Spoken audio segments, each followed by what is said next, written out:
Visa wants to know, where would you like to be? Whether you're a super fan or just in it to win your league, Visa knows we want to spend less time standing in line and more time pursuing our passions. That's why for over 60 years, Visa's been adding innovative plays to the way we pay. From tapping to pay to getting paid in 30 minutes or less, they're giving businesses and consumers more tools to do just that. They know that every Visa transaction is a promise, whether it's a street vendor in front of the stadium or picking up the latest NFL gear online. Visa wants to provide us with the most secure and easy payment experience possible so everyone, everywhere can get to where they'd like to be. Visa, everywhere you want to be.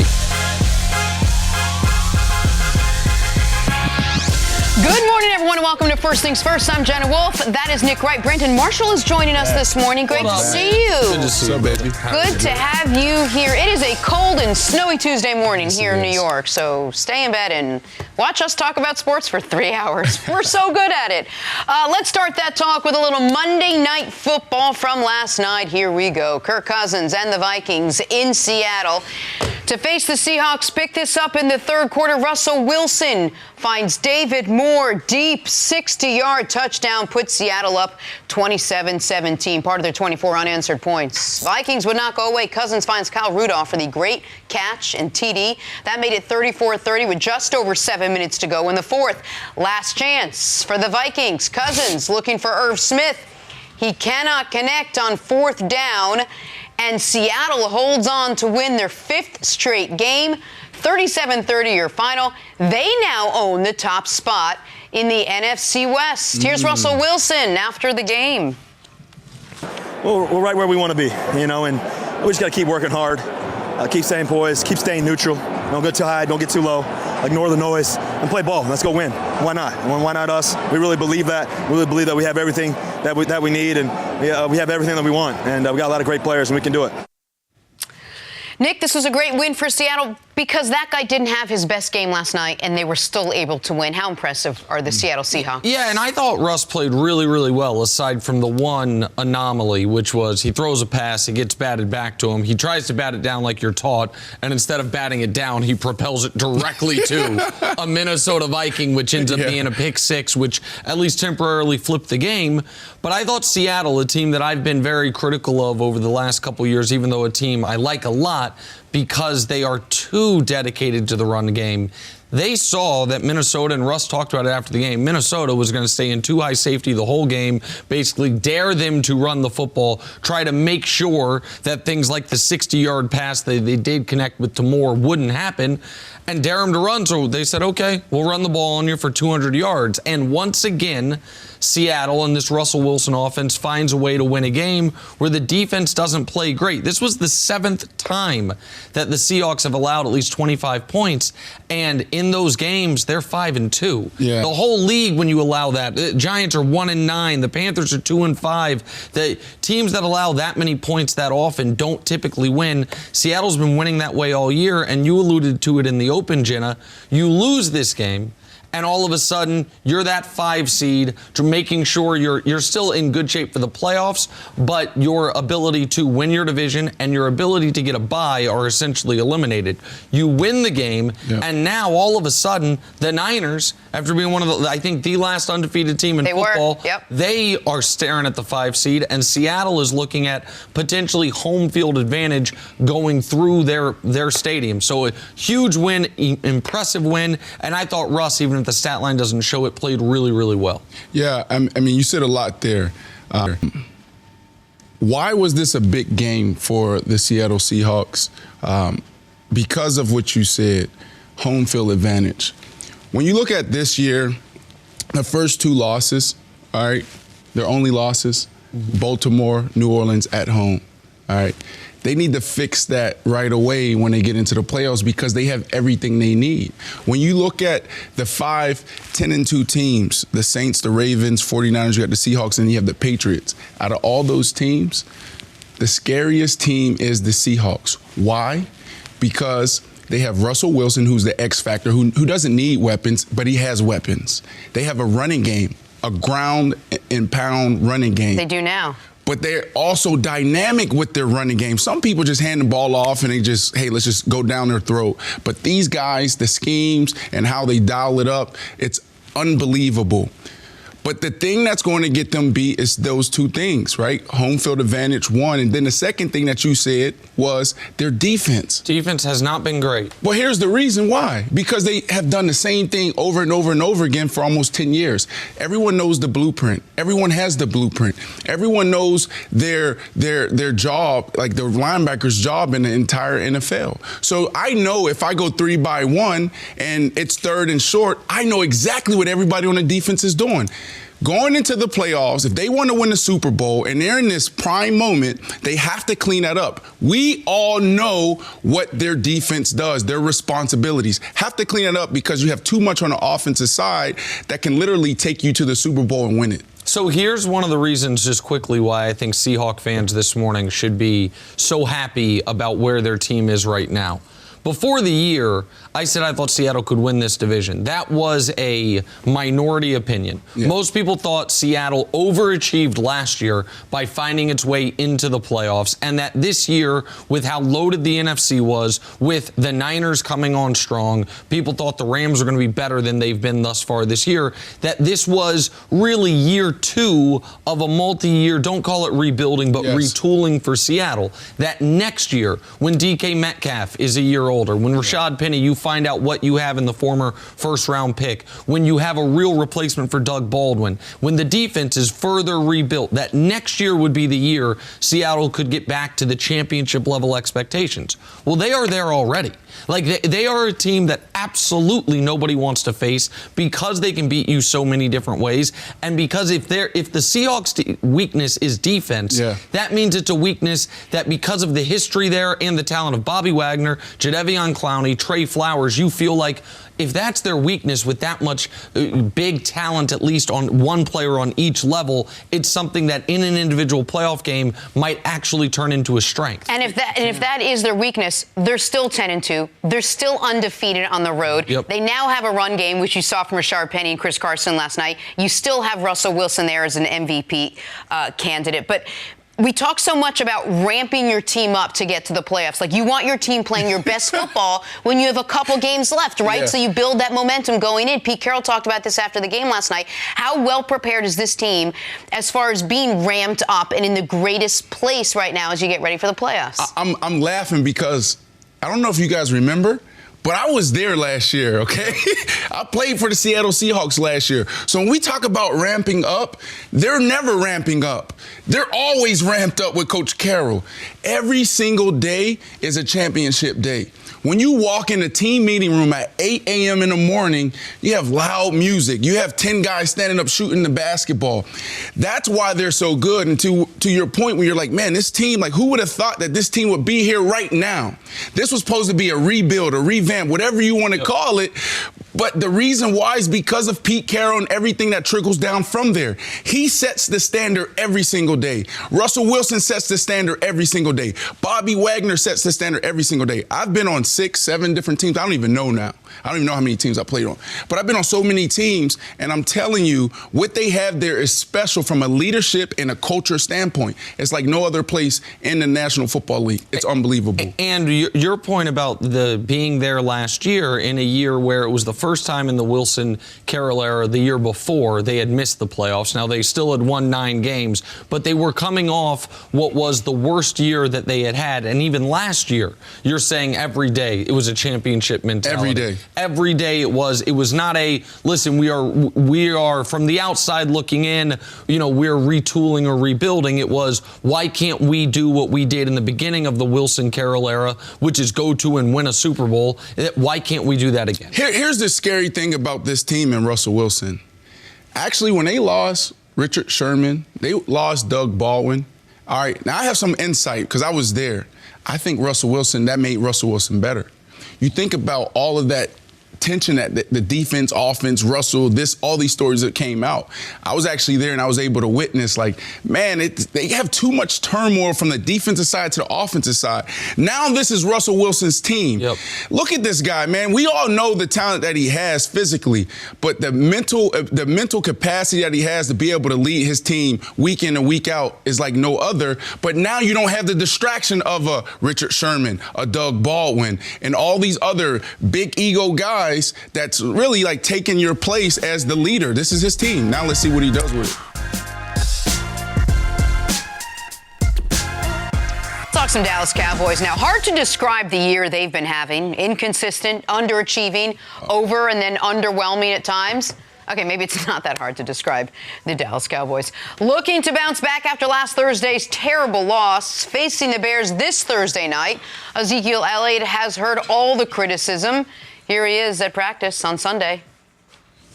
We're just angry that we're not where we expect ourselves to be, and just angry that things haven't been going the way that we want them to go. So, I mean, we just got to channel that the right way, come in like we did today, go to work, and just, trust the process and go out there and play better football. All this does being in this position is add the doubters, and that should allow the chip on the shoulder to grow.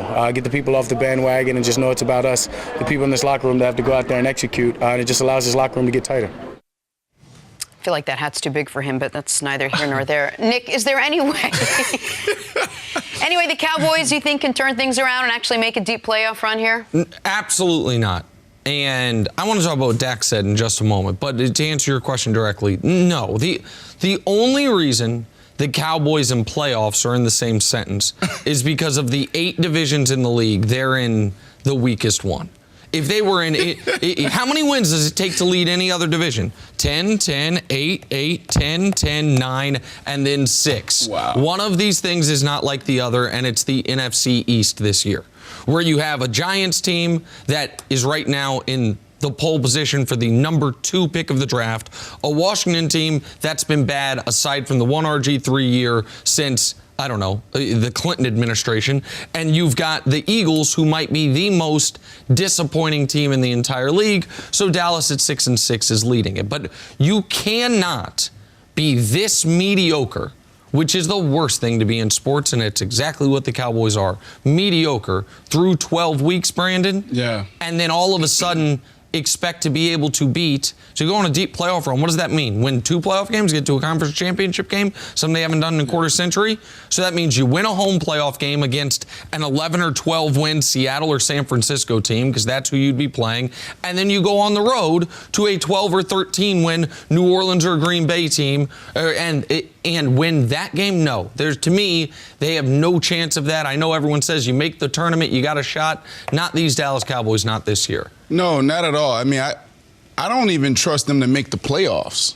The Philadelphia Eagles gave them an opportunity this week just to still be in it when they went down to Miami and got beat, right? I trust the Philadelphia Eagles to turn this around more than I trust the Dallas Cowboys. Really? I'm over them. Over the Cowboys? I'm over them. I mean, I don't understand why we're still talking about them. Like, every week we're talking about it. You turn on any show on TV and they're talking about the Cowboys. Because there's so much potential on that team. There's so much talent on that team. No, they're not. Talent only takes you so far. They're not a smart team. They're not a smart team. You go back to the Patriots game. You had an opportunity. What did Jerry Jones say? This is a measuring stick for us, right? Let's see who we really are. They showed us in that game who they really are. One, they weren't emotional enough to take that game. They didn't show the passion. And then they weren't smart. They lost in the kicking game. A pooch kick, right? A punt block. Situational football, not making the right decisions from the coach's standpoint and the player's standpoint. It's not just on one person. It's the whole team. It's the whole organization, except Jerry Jones. I've been saying this all year. This is the one year where Jerry Jones, maybe the last 2 years, Jerry Jones has actually done a phenomenal job. Yep. He's given everyone in that organization everything they needed to win a championship. There's no excuse. But when you look at the game and you get down to the details, you can see when it comes down to situational football, hitting yards in a kicking game, they're just not getting it done. Well, and your point about Jerry and his son Steven, who I think has a bigger hand in the draft, they have selected over the last really decade. Their last bad first-round pick was Mo Claiborne years and years ago. Who was that? You're right. They traded all the way up, if I remember correctly, to 6 to get the corner out of LSU. Just didn't hit. Since then, it's all pro player after Pro Bowl player after league-leading rusher after inside linebacker to replace Sean Lee. They have done great drafting. Jerry has paid all these guys to keep them. Now, they might pay the price for that later, but the Joneses have done a good job. It's everyone else that hasn't held up their end of the bargain. And one could say Dak this year, prior to the last couple weeks, has held up his end. He's played really well. But I did not like that comment from Dak Prescott. I know, Jenna, you got a little tired of Richard Sherman saying everyone's doubting us, all the haters. If you're winning and you want to have the no one believes in us mentality, I actually get it. You're looking, you're searching for motivation. You want to believe the world's against you, fine. People aren't doubters when you're 6-6 and wildly underachieving. They're truth tellers. People aren't, people say, oh, everyone's jumping off the bandwagon. It's not that people are jumping off the bandwagon. It's that the bandwagon hit a tree and tipped over and people fell out. And so, like, Dak acting as if, the people are doubting us because no, people are looking at you, and through 12 weeks, 3/4 of the season, there are 15 teams in the league better than you. It is a 32-team league. That ain't great. And so I don't think you get to play the card of the chip on our shoulder. The chip on your shoulder should be from your own play. From the fact that you have had 5 opportunities to beat winning teams this year, and you are 0 for 5 in those 5 chances. Ezekiel Elliott went on to say, all of our problems can be summed up in just one thing that we're not doing right. We're not playing football well. Other than how was the play, Ms. Lincoln? But is that on coaching? Because you mentioned a couple different things. When you have that much talent, when you only got 6 wins, is that on coaching? Yeah, it seems like the culture's off somewhere in that locker room, somewhere in that team meeting. Something's off there because the mentality is wrong. To your point, when you listen to these guys speak, they're telling us a lot, right? Dak says, I have a chip on my shoulder. Zeke says, trust the process. Trust the process. We have 4 games left. What are you talking about? Trust the process. And I think that there's confusion there, and they may be off a little bit because they're leading this weak division. Right? At the end of the day, they know that they still control their own destiny. But when you get into the playoffs, you're playing against these big boys. You're playing against teams that can get it done in situational football, who makes informed decisions, the right decisions. You have no chance. You have no chance, and they've shown this the last couple of weeks playing against some decent teams. Well, listen, the smartest thing the NFL ever did was expand from 6 divisions to 8, make it 4 teams per division, because we are in December. And 22 of the 32 cities involved, or teams, fan bases, feel like we're still in it. Like, because you only have to be the best of 4 and because of the wild card. So I like that from a competitive balance standpoint, from keeping fans engaged all season long, as opposed to, for example, Major League Baseball up until recently when they expanded the wild card, you had half the league at the All-Star break like, we are done for the year. Right. But it also can be misleading, because it can make you feel like if we win our division, we by default had a successful season. Not necessarily. All division titles are not created equal, and all divisions are not created equal. And when you are a team with the level of talent of the Cowboys, who for the next, if you look at the next 4 years looking forward, they won't have a more talented roster at any point over the next 4 seasons than this year. Because the moment you pay Dak, whether it's via franchise tag or long-term contracts, you are paring guys away. And so it's not that their window closes, but the window gets narrower after this season. And if you can't get it done with this roster, forget win the Super Bowl. If you might miss the playoffs to a 5-7 Eagles team that just lost to Miami, which they absolutely might, then this idea that you can go on a deep playoff run, it's just nonsense. And maybe the locker room believes it, but if they do, even they're being foolish. On to Monday Night Football now. Kirk Cousins threw for 276 yards, tossed 2 touchdowns, but he still came up short against the Seattle Seahawks. Kirk Cousins now 0-8 on Monday Night Football. Here he is after the game. I think that this was an opportunity we missed, and it's disappointing. But I think tonight we were able to at least show a resilience, and you're going to need that to be able to win in December. And then if you do take care of business in December, we have, I believe, 4 games left. If you do take care of business, then you get a chance in January, and that's really what we want to do. Nick, this is the knock on Kirk. Big games, national games, important games. He doesn't really show up. Does his struggles in prime time make you worry about where he can take the Vikings into the playoffs? Well, I'm worried about the Vikings in the playoffs, but it's not because of Kirk. To me, this would be unfair to him. He has been so good the last 2 months. And he's got 23 touchdowns, 4 picks, and a 112 passer rating on the season. And yesterday, ever since Stephon Diggs wanted out, he showed up. Well, and and since then, great. he's been playing at an MVP level. And yesterday, I understand Trey Flowers got the pick on the sideline, and that was a great play by Trey. I don't know if it was a terrible throw by Kirk or not, to be totally honest with you.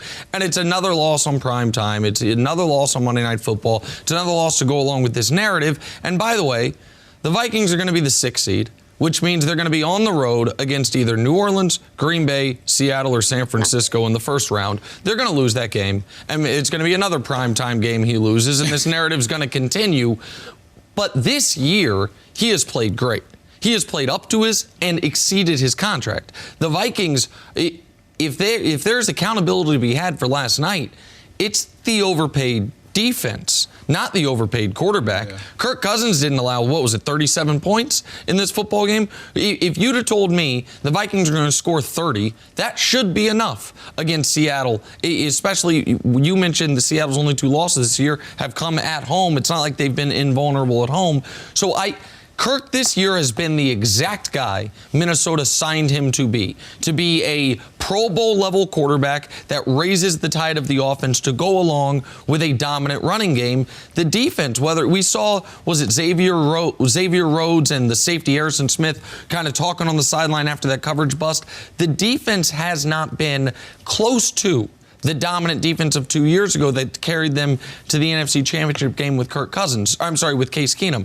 So I understand the numbers are overwhelming, that Kirk, as the stage gets brighter, his play gets dimmer. I don't think last night that was the case, and I don't think this season that's been the case, Brandon. Nick, I've always respected you, and I've always considered you extremely smart. And I'm so happy to hear this morning. You were worried, right? Because it's so easy. It's so easy for us to pile on here and say Kirk isn't the guy, right? 0-8. We led with that. He's now 0-8 on Monday Night Football. That is the storyline now. Unfortunately, these guys get paid the big bucks because it comes down to wins and losses, right? Like when you look at the quarterback position, they're going to talk about, did he win? When you look at every other position, they look at stats. They look at numbers, okay? But at the end of the day, the reality of this situation is this. There's more than the quarterback. This falls on everyone. So when you look at this game last night, if they had Adam Thielen, they win that Difference game. maker? Oh, yeah. Cooks went down too, didn't he? Yep. Right? But all we're talking about now, Tuesday morning, is, Kirk is not good. Oh my goodness, he's overpaid. Oh my goodness, he just shrivels up on the big moment. But the reality of the situation is, if you take this historic run that Lamar is having right now, this historic season that he's having, because he's kind of being disruptive. He's not doing something. He's not doing something that like the league has never seen before, but he's just doing it at an extremely higher level, right? If you removed him, if you remove him, he is the MVP. If you just from a pure number standpoint, you have Kirk and then you have Russell Wilson right there. I truly believe that. If you took Lamar out of it. And here's the other element that I think people have to understand. Vikings played 12 games this year. In 8 of those games, Kirk Cousins has had a passer rating north of 110. That is an outstanding game. They are 8-0 in those games, which means since they're 8-4, in the 4 games where he hasn't been great, and there's only been 2 games I would argue this year that he's been bad. They're 0-4. Right. They have not been able to do for him, what the Kansas City Chiefs did for Patrick Mahomes this weekend. They scored 40. Mahomes did not play well, but the defense held Oakland to 9, and the rest of the team picked him up. We have seen even a game this year, Lamar, I would argue, this weekend against San Francisco, played okay, but not great. His defense picked him up. The Vikings have not had a single game this year where Kirk plays poorly and they win despite it. And I wouldn't even say he played poorly yesterday, just wasn't great, and the defense couldn't pick him up. The other problem is if somehow they managed to keep that $84 million guaranteed hidden so the public and we all didn't know about it, there'd be a lot less focus on just Kirk Cousins moving forward. And it's going to be unfortunate that they're in the NFC this year and that they're going to be the 6th seed and losing the playoffs. All right, let's move on and talk some Patriots now. They sit at 10-2, which is incredible for any team not named the Patriots. On Sunday night, their anemic offense caught up with them as they fell to a hungrier Houston, Texas team. During that game, Brady was seen at one point yelling at his teammates, trying to get them going. To the surprise of literally nobody, Brady was asked about it yesterday. We're not 2-10. We're 10-2. And I know there's very high expectations, as there are for us. And I think there's just the expectations for our team often are, a very, very, very high level, and I understand that. But at the same time, I think there's realistic expectations with our circumstances and incorporating different elements and players and injuries. And again, we're just trying to do the best that we can do. Nick, can you understand where Brady's coming from? What's your reaction to what he had to say about expectations? Well, expectations, and the word I keyed on there was circumstances. What are the circumstances? Because I think I know what the circumstances are. You got a 42-year-old quarterback who looks like it. And if you do not have the defense of the 2015 Broncos or the 02 Bucks or the 2000 Ravens, you are not going to be able to beat the best teams in the league. That one of the major circumstances the Patriots have is they have a quarterback who's 26th in yards per attempt while being 29th in completion percentage and 21st in passer rating. The only way any team, if we removed the names, you said a moment ago, if you removed Kirk Cousins' contract, if we removed the names and you just looked at statistical profiles of teams, you would say, oh, I know what this Patriot team reminds me of, the Jags team from a couple years ago. A quarterback that's in the bottom third of the league in every major category, whose defense is playing great, who has to win a very specific style of football. And I understand because he is the GOAT, we make excuses. Now, I'm very excited for when LeBron's in this phase of his career to make sure that we make these same exact excuses when he is below average for his position compared to his contemporaries. But I watched Russell Wilson last night. And Russell Wilson's best weapon is Tyler Lockett. Tyler Lockett is not demonstrably a better football player than Julian Edelman. Very different. Tyler Lockett's vertically elite. Yep. Julian Edelman in the middle. DK Metcalf, or Decaf Metcalf, as I heard he's called recently. A rookie who was drafted after the Patriots rookie N'Keal Harry. They could have had DK Metcalf. Yeah. They took N'Keal Harry. Yeah. And so I'm not what about the tight end position? Seattle lost Will Dissly, who was a guy that Russell Wilson created in a lab in the offseason. Will Dissly, when you were there, I think caught 17 passes all year. And then turned into this player this season, but popped his Achilles. Great quarterbacks make it work. Tom Brady is the greatest quarterback ever, but he is right now not a great quarterback, and he's not able to make it work. So to me, that's a big part of the circumstances Brady's talking about. Oh, Nick, I just talked you up. I knew it. Everything that I said about Cousins is now going to be undercut. No, I'm like, oh my goodness, you're the smartest person I've ever worked with, man. You're just, But you disagree here. I disagree. You're wrong here when it comes down to, Brady is playing like a 42-year-old football player. It has nothing to do with his ability. It has everything to do with X's and O's right now. Think about who he's missing right now. And why it's so important, the great Gronk. The reason why this is important is not because it's Gronkowski and he's one of the best tight ends ever, one of the best football players ever. It's because of how their offense has been set up for 10 years. Progression read offense. So explain it. Okay. So in offense, I may go left to the middle, to the right side of the field, down to my check down. With Tom Brady, over the last 10 years, he's been able to read inside out. He's been able to go Gronkowski down the middle, possibly corner, down to Edelman, running his option routes, have like 4 different options, down to the back. There's never been a better quarterback, a better offense over the past 10 years that's been able to get to the back fast, right? And the reason why they're doing that is because he's able to get to that read within a millisecond. He knows if he's going to Gronkowski, if he's number 1. He knows if he's going to Edelman. He knows if he's going to the back. Because his first 2 reads are all in the middle of the field. It's all there. I got Gronkowski on the first level, right? Edelman the next. And then I have Edelman. You got your back. And then I have my back. He's missing that. Right? He doesn't have anyone stretching the field. It doesn't always have to be this Deshaun Jackson. It doesn't always have to be this Tyler Lockett guy who has this amazing speed. You can have an amazing tight end that can stretch the field. That is why they're struggling, is because they don't have not Gronkowski, but that guy running down the middle of the field, being able to stretch the defense. Down the same. You talked about how this team doesn't have what the Broncos or what the Ravens had when they went to the Super Bowl. Well, don't you think their defense, wouldn't you put their defense up with theirs, where you only need a shell of who Tom Brady was? No, what I'm saying is, I didn't say they don't have it. I'm saying you have to have it. And you don't think they do? Well, no. They up until recently, I would have said absolutely yes. And then the last month, it looks like it's a very good but no longer historically elite defense. If I could, I just quickly, though, like to show one thing. Let's just look at the Patriot quarterbacks from 3 years ago and how they're doing this year. Because the Niners and the Colts have similar weapon issues as the Patriots. Niners also traded for a receiver midseason. The Colts have been without T.Y. Hilton throughout the year. If you look at that, Tom Brady is last amongst those 3 in passer rating. He is last amongst those 3 in yards per attempt. He is last amongst those 3 in completion percentage. He's got 2 more touchdowns than Jacoby Brissett. Aside from that, he's trailing Jimmy G in that. The Colts and Niners don't have some embarrassment of riches weapons-wise. Mm-hmm. The best weapon for the Niners, Kittle, has been injured. The best weapon for the Colts, T.Y. Hilton, has been injured. He is what he is at this point, and so you do have to have that level of defense. And against Lamar, against Deshaun, the types of quarterbacks you're going to have to beat, it didn't look like that. They play the best quarterback in football in 5 days in Patrick Mahomes.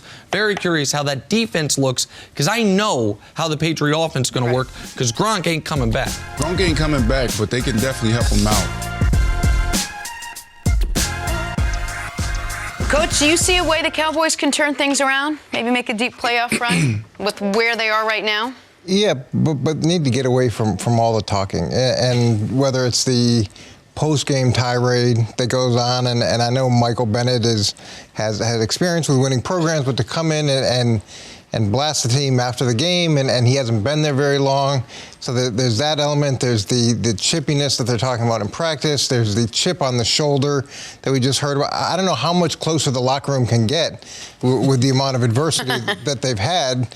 And at some point, you've got to push that stuff aside and really just focus on the task at hand. And Jerry with the a vote of confidence and all those things, and adding pressure to the coaching staff. You can't add any more pressure than what they're under. You can't add. You're not going to change anything by doing that. And sometimes in life and sometimes in sports, you have to actually take a step back and decompress a little bit so that you can play at a level that you should be playing at. Guys get so pressured up and so worked up about trying to find an answer that they can't actually function the way that they should function.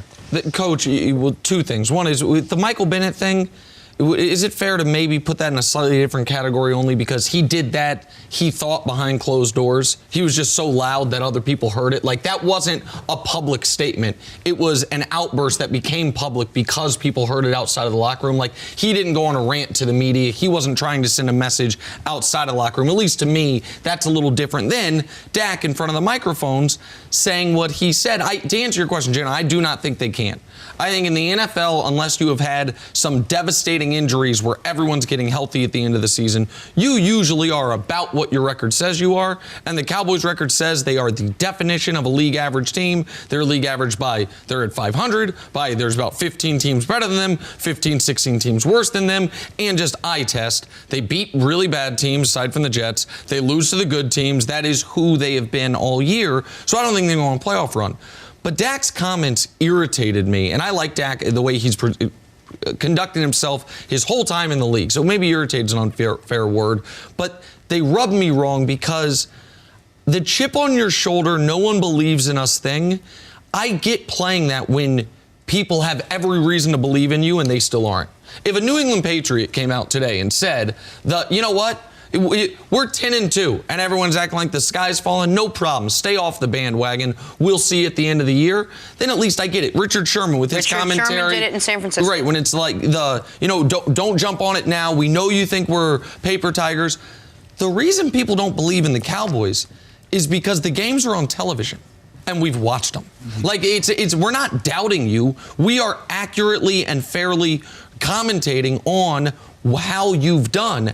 And so, Dak, to me, what teams that are underachieving or struggling often do, and you see it in Philadelphia, is they just reach for different motivational triggers because what they've been pressing or reaching for isn't working. That, to me, is what the Cowboys are doing right now, and it doesn't make a lot of sense to me.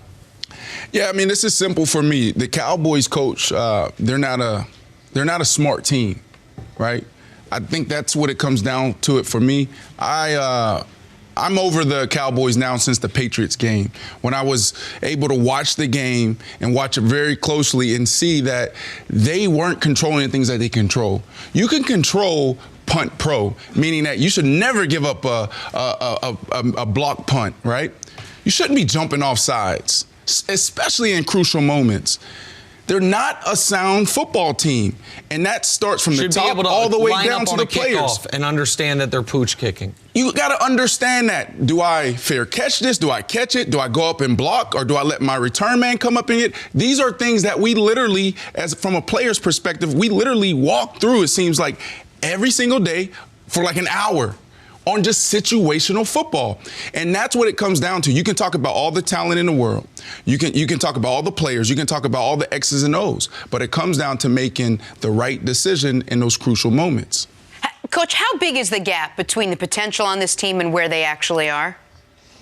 That's a great question, because I think Nick's point is fair. You are typically what your record says you are, and as much that's why I asked. But as much as you want to say they should be something more, could they be something more? Could you argue that they could be something more? Look, I've always had questions about Dak and how much of a force multiplier he is. There's a lot of talk about how good this defense is, but they're close to last in the league in generating turnovers, and they've had problems at different points in the year. You know, being outcoached by New England, a lot of people have been outcoached by New England, but there were quite a few examples of situational awareness that could have been better. This is a frustrating team, and they're frustrated, and people that watch it are frustrated because you do see that element of underachieving, and now you see the element of stretching. The last game where Jason goes for it on fourth and one from his own 20, up 7 in the second quarter. I love the idea of taking some chances and trying to change the narrative and change the momentum, but you don't take those types of chances. That just felt more like desperation than calculated risk. And Coach said it. It's too much talk, too much noise. And you look at that situation, 4th and 1 on your own 20, right? That's probably where that comes from. The owner is in your ear. You have media, players, all these little small groups. I call them small groups in the locker room, right? Guys start getting together. And this is when your team starts breaking down. Let's get together. It's like, man, what do you think about that call? You know, I don't like this. This isn't working. And that starts to deteriorate your team from the inside out. But the number one thing you always have to do is you always have to protect the inside of that building. All this noise, the only thing we should be talking about right now is we're going to turn it around. We're going to do our job. We're going to work harder. That's the only thing. All this chip on the shoulder, trust the process when there's 4 games left. It's all noise that they're creating from the inside. And that's a problem. That's a huge problem. Brandon Marshall telling it like it is. I like it. Back back here. First things first, Brandon Marshall is with us all day. Great to have you. Even greater. And we're now joined by sports Even greater. senior writer. What up, man? How are you doing? Oh, take that, Brandon. Nope. Brandon Marshall's fine, but now we got the real star of the show. Chris Mannix here. You see how they twist the words around? They take No, he didn't twist it. Okay. Exactly. Verbatim. Yeah. Love to have you here. Good to be here. It's great. Brandon, as always, love you being here. Let's talk about other things. Let's talk about the enigma that is Kyrie Irving. This summer, it was the New York team in Brooklyn who signed Kyrie and KD, not the one at the Garden. And while the Knicks have had their own share of problems, Brooklyn might have one too. Kyrie's missed the last 9 games with a shoulder injury, and in his absence, the team has gone 6-3. With him in the lineup, they were 4-7. Nick, you buy the narrative that the Nets are actually better without Kyrie? So this is so interesting. And I'm so glad you're here, not just because you cover the whole league, but you obviously cover the Celtics on a local level and the whole league on a national level, so you have real contact with Kyrie from the last couple of years. This now is 3 places that this has happened. Cleveland, before LeBron got there, was terrible with Kyrie as the lead guy, but he's young and the roster wasn't good. But the problem was, if you looked at the on-court, off-court numbers, if LeBron wasn't on the court, even the 3 years they played together, and it was, hey, for 3 minutes at the end of the first quarter, lead us, Kyrie, the Cavs were a bad team. They were bad with Kyrie as the lead dog over the course of a season. But we also saw him in the NBA Finals and in the playoffs consistently be exceptional alongside LeBron. He then gets to Boston. And that first year in Boston, correct me if my history's wrong, things are going really well. Gordon Hayward suffers a horrific injury, which is awful, but the team's playing really well.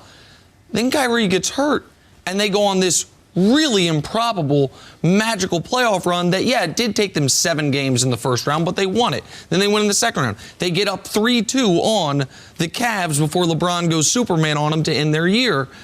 The next year in Boston, they are worse than the team that we saw at the end of last year. And what you saw was Tatum and Brown and other guys not know their way exactly. And now we're in Brooklyn, a team that last year was not only just a surprising team, but a good team with good young players coming together.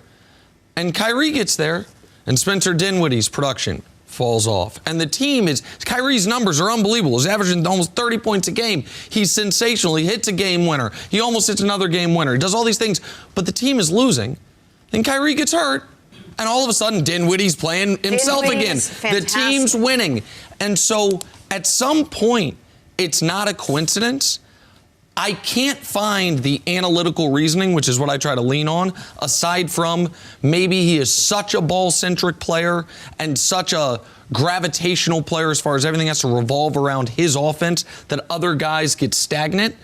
But right now, it does not appear that he can be the best player on a team that can even be good, much less great. Well, there's some truth to that. I think that the comparisons you're making for me are a bit of a bridge too far, right? Okay. The Cavaliers stuff, that was post-LeBron. They were young. They were bad. They were a mess. Boston, look, I am all for giving Kyrie his share of the blame in Boston. His lack of leadership was a driving force behind why that team melted down. Though I would say in the year before, they were playing really good basketball right up until Kyrie got hurt. Yep. Right up. So like Kyrie going down, it's not like they were playing poorly, then took off. Correct. They were playing great, and then they took off and surprised people at the end. This Nets situation is totally different to me because look at who they're beating right now. Like, you're not going to sit there and say they can't beat Chicago, Charlotte, Sacramento, New York, Cleveland. On this run, Boston's really the only good team they've beaten here. So I believe they'd have the same record if Kyrie was in the mix. And the numbers you talk about, Nick, this season, yeah, they're 4-6 with Kyrie in the lineup, but offensively, their numbers are better in virtually every possible way with Kyrie out. Oh, by the way, that was the same with Boston last year when he was in or out, because last year even he missed time, and we talked about it, that all of their numbers were better with him than without him, except for wins. And I'm not talking about year 1 with Kyrie, I'm talking about with year 2. And it's just, to me, it's last year I always dismissed it, Jenna. Whenever you would bring up, here's the record without Kyrie, and I would dismiss it. I'm like, he is the best player on the team. You cannot take him out and make your team better.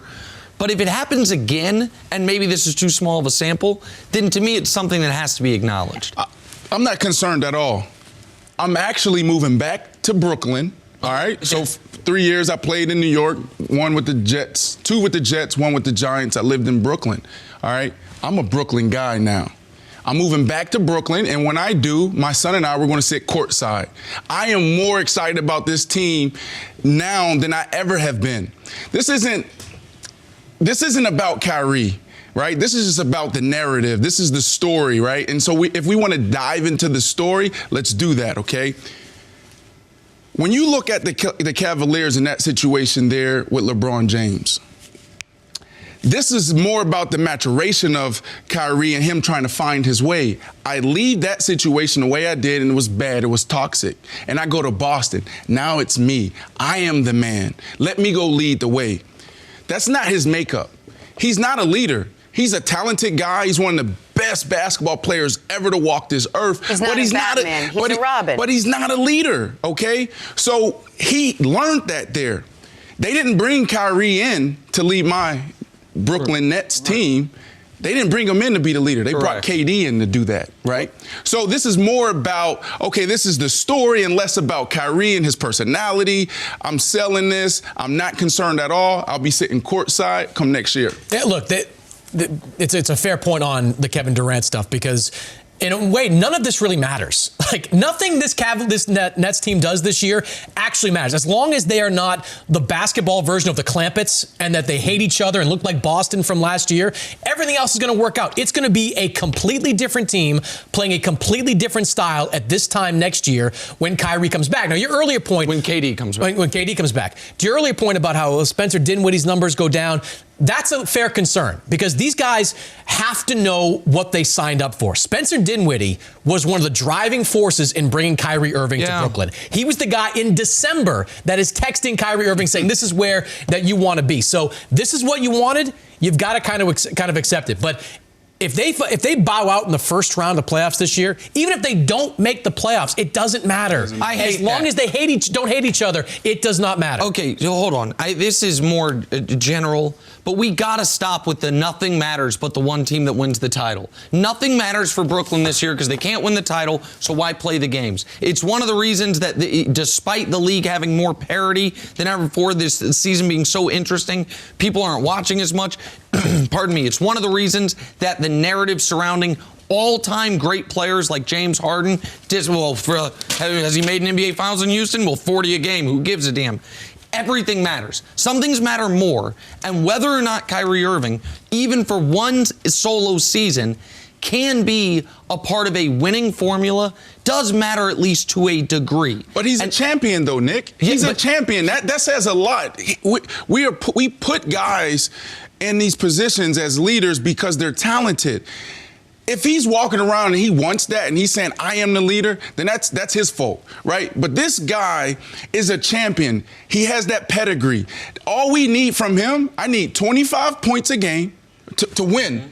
When KD comes back, I need 25 points a game. I need 7 assists, and I need you to hit the clutch shot in those clutch moments. That's what he needs to do. I don't need him to lead my team. I don't need him to stand up when things are breaking down. I need him to do those 3 things. If they do those 3 things next year, they will be in contention. Well, when KD's not there, he should at least have some semblance of de facto leadership, I think, in his resume. It's just not in his DNA, though. Like, it's never going to be.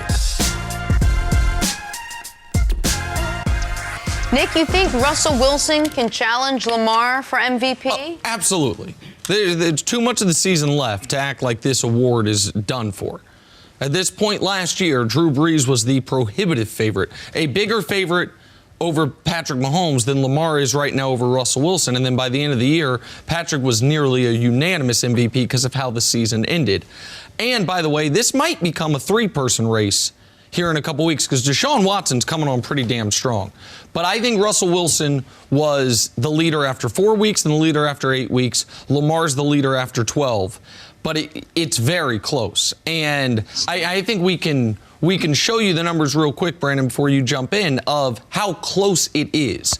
Their passer ratings, 1.5 off each other. The total yards per game, if you incorporate rushing and passing, less than 4 yards away from each other. Total touchdowns, Lamar's got the 3 lead, same number of giveaways, and the teams have the same record. So right now, as I like to say, it's a bit of a Beyonce-Rihanna situation. It's a matter of taste. And there is no wrong answer to me between these two right now. The thing that I'm afraid of when it comes to Russell Wilson winning MVP, and I love Russell Wilson, play with one of my quarterbacks. Yes. Okay, thanks, Dustin. All right, that's one of my quarterbacks. It's the popularity test, right? Like right now, Lamar Jackson is the most popular football player in the league. In the league, okay. But I want to go back a year. One of the things that I've always tried to do was, how do you lead the leaders, right? I've always tried to lead the leaders because it's extremely hard for a guy like Russell Wilson, Tom Brady, to give and give and give and lead and lead and lead and speak into other players' lives and uplift them, make them better. Who's doing that for a Russell Wilson? Who's doing that for a Tom Brady? So last year when I was playing with Russell, every day I would walk by him, I'd say, MVP, you're the MVP. I said, we know you're going to win the Super Bowl. You already won a Super Bowl. You're going to win a couple more, but let's go get MVP. Let's go be MVP. I would literally say that to him every single day. And now, I'm not saying I manifested it, but this guy is the MVP. But he's not going to win it by himself. He's going to be co-MVP. This is going to be a year where we have both. What these guys are doing, and you just showed the stats, if you take out the popularity test right now, who do you give it to? Right? We got to give it to both. And so the way, we've had a co-MVP before. It was Steve McNair, I think, and Peyton Manning. I know Steve McNair. The way that would work is because the NFL MVP balloting, it's around 50 people. They all submit one name. It's not a full ballot. It's just if it's a true tie, is if they end up with 25 votes apiece or 24-24 with Deshaun getting a couple. To me, that is in play because we showed you the numbers. They're that similar. The records are identical. And a point you made before the show, what would either of these teams look like with just a league average quarterback on there? That's right. Put Jimmy Garoppolo, who's fine. Like he's playing, he's been fine this year. If he were the quarterback for the Ravens or the Seahawks, what would their teams look like right now? So if you take Lamar Jackson off of the Ravens, they're not even a 500 team. You take Russell Wilson off of the Seahawks, they're probably 500 because I love Pete Carroll. Yeah. But they're not a good team. These guys change the entire landscape of the organization. Yep. The organization. These teams are phenomenal. They're in phenomenal shape with these quarterbacks for the next few years. But I want to see this come down to these two guys, and I want to see this be two co-MVPs. There's going to be collusion. There's going to be collusion amongst the voters. That's how we're going to get it done. I feel like Seattle's doing more with less between these. Really? Yeah, with Russell Wilson's doing more with less. And right now they're both, one's the 1 seed right now, yeah. One's the 2 seed right now. By the way, real quick, Dusty, check for us 17 quarterbacks you've played with. 17 quarterbacks.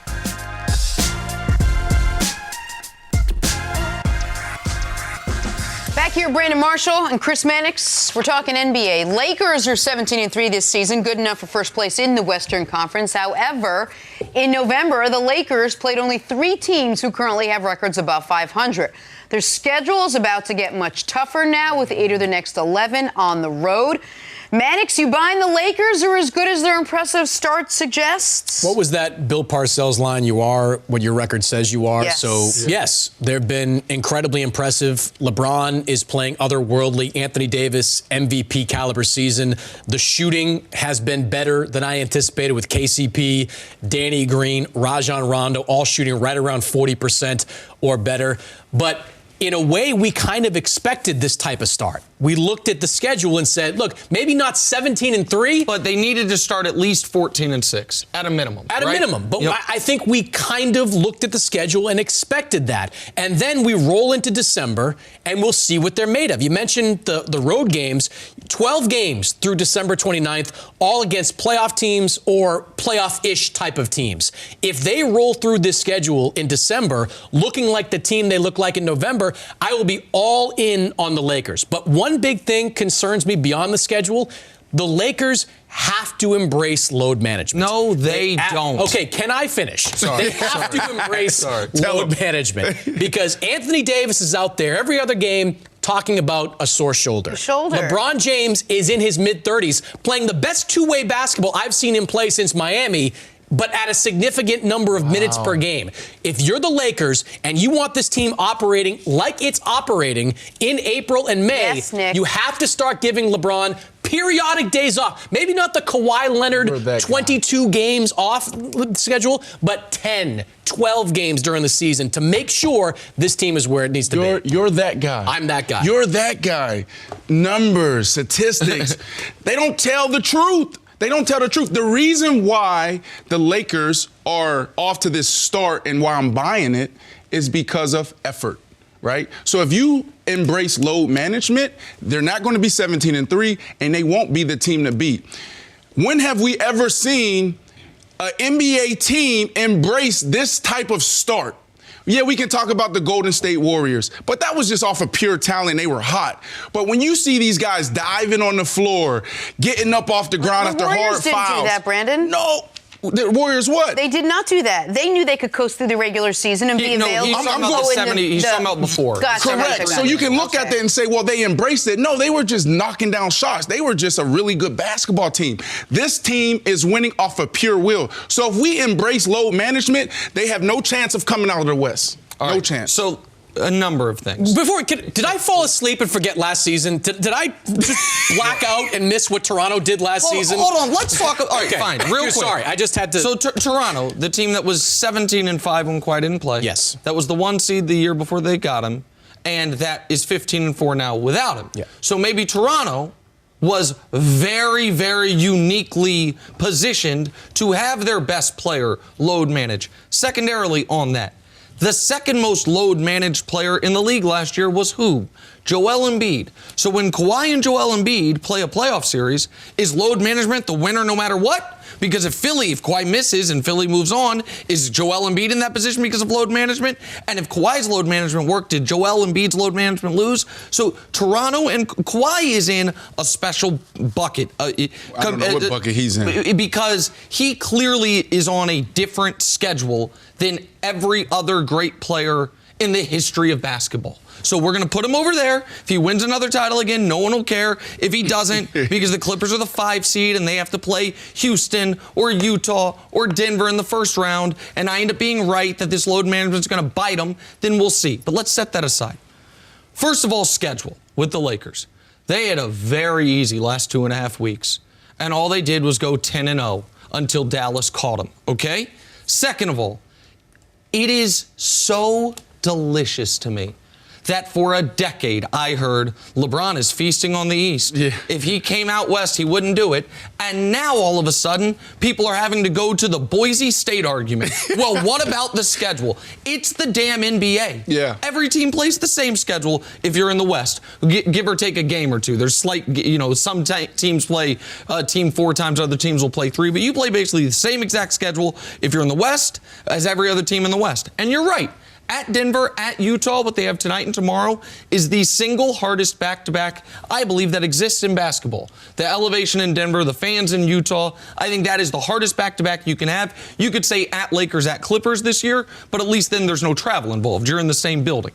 So we will see if the team with the best player in the world and the defensive player of the year and top 8 in offense, top 8 in defense is as good as it looks like they are. You're saying that everybody plays the same schedule, and they do, but not yet. The Lakers haven't played that schedule. But it's been a quarter of the season. It's barely been a quarter of the season. So, yeah. It's been exactly a quarter of the season. It's 20. Okay, well, 20.5 would be a quarter of the season. They don't. So after the first quarter tonight, it will be a quarter of the season. I'm sorry, the first half tonight.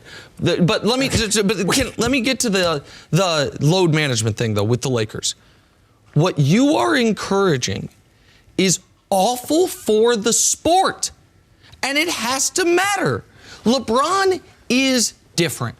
LeBron should not play all 82, but Last time he did, he was so young. It was year 15. And what did he do in those playoffs? Oh, he averaged 34, 9, and 9.